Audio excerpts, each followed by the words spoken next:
So they mentioned the area under the curve of this function. In other words, the definite integral of that function from 0 to 1.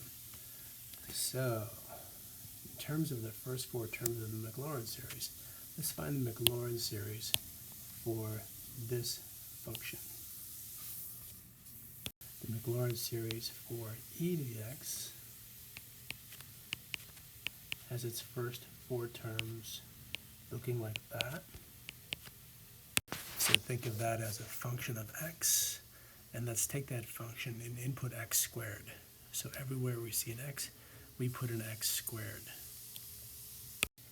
So the definite integral from 0 to 1, the area under the curve, can be approximated by the definite integral of this series.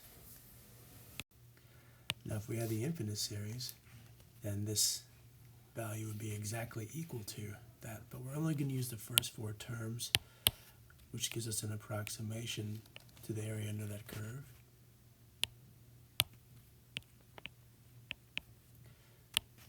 So we can do this on a term-by-term basis, and we get the antiderivatives of x cubed over 3, x to the 5th over 10, x to the 7th over 42,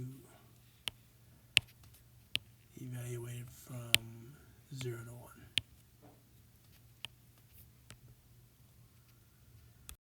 Which is 1 plus a third plus a 10th plus 1/42.